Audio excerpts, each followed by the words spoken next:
الحق صدق اللہ العظیم۔ محترم حضرات، معزز سامعین، گزشتہ جمعے کے اندر میں نے آپ کے سامنے یہ آیت کریمہ لہو دعوت الحق،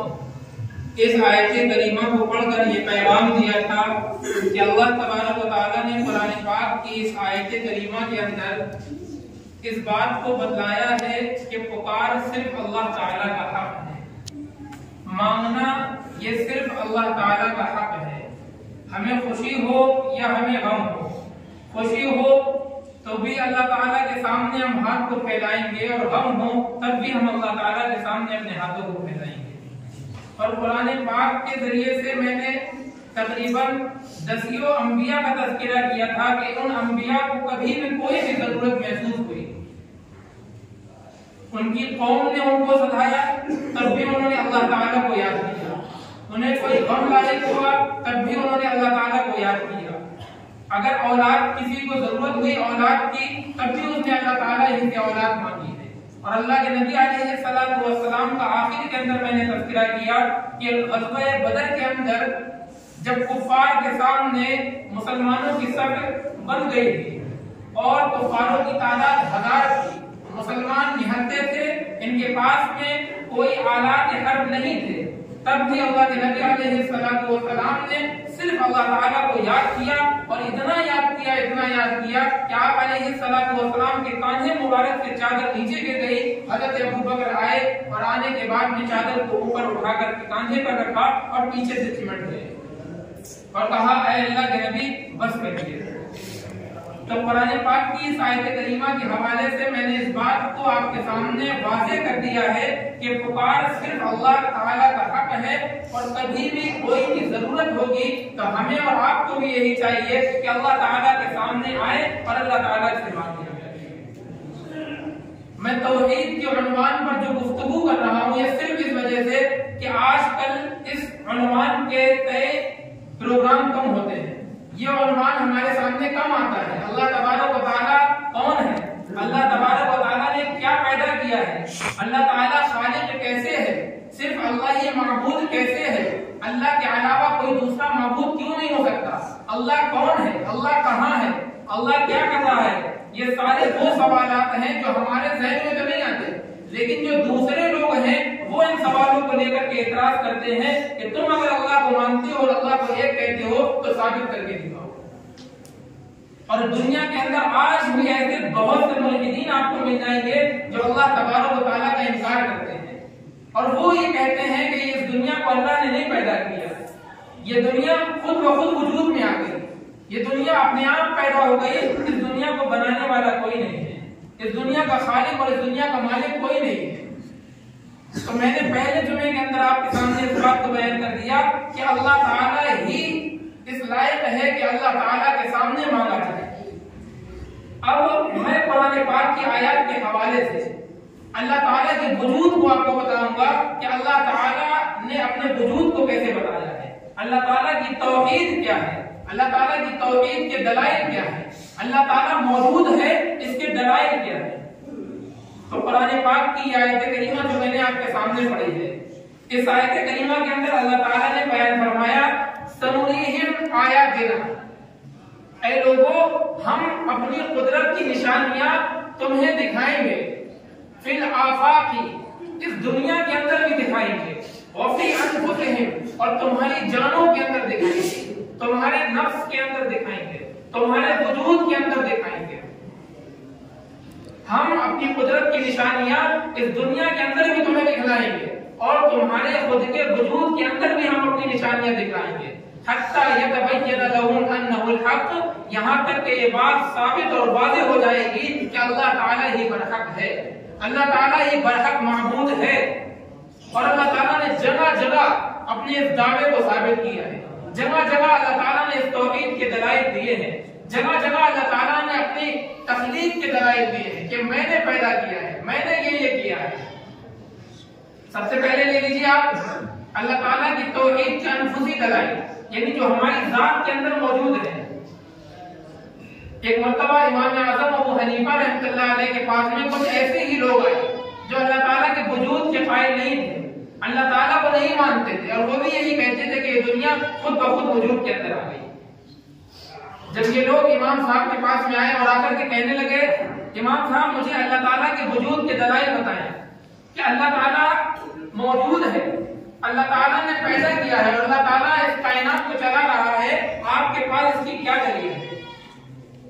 امام اعظم ابو حنیفہ نے کہا کہ چھوڑ دو یہ باتیں، میں بھی کچھ سوچ میں لگا ہوا ہوں۔ امام صاحب نے فرمایا کہ میں سوچ میں لگا ہوا ہوں کہ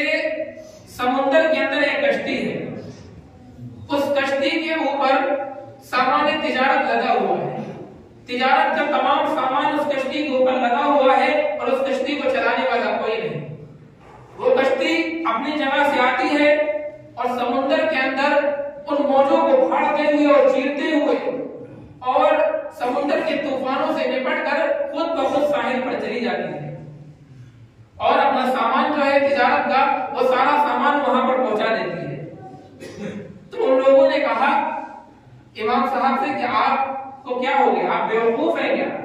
ایسے کیسے ہو سکتا ہے کہ سمندر کے اندر کوئی کشتی ہو، اس کا کوئی ملاح نہ ہو، کوئی چلانے والا نہ ہو اور سامان تجارت کو وہ لے جائے اور ٹھیک طریقے سے جہاں پر لے جانا ہے لے جا کر کے وہاں پر اتار دے،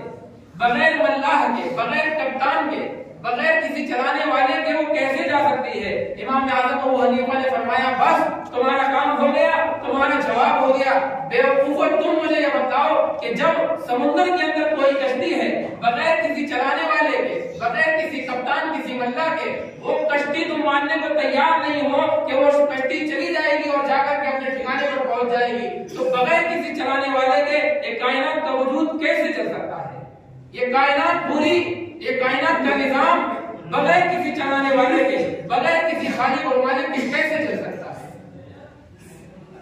تو تمہارا اس بات کو نہ ماننا کہ کشتی کا کوئی ملاح نہ ہو، ایسا ہو ہی نہیں سکتا، تو ایسا بھی نہیں ہو سکتا کہ یہ دنیا خود بخود قائم ہو گئی، یہ دنیا کو کوئی نہ کوئی چلانے والا نہ ہو، اس دنیا کا کوئی مالک اور کوئی خالق نہ ہو۔ اسی طریقے سے ایک دیہاتی نے بہت ہی سادے الفاظ سے اللہ تبارک و تعالیٰ کی توحید کو ثابت کیا۔ دیہاتی کہتا ہے البعث تدل علی البعیر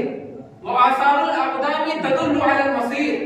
والسماء ذات براج والارض ذات فجاج والبحر ذات امواج کیف لا تدل علی وجود اللطیف الخبیر۔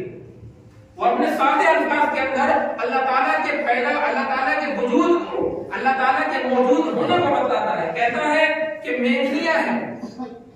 مینگنیاں کہیں پر پڑی ہیں تو وہ اس بات کو دلالت کرتی ہے کہ اونٹ وہاں سے گزر کر کے گیا ہے۔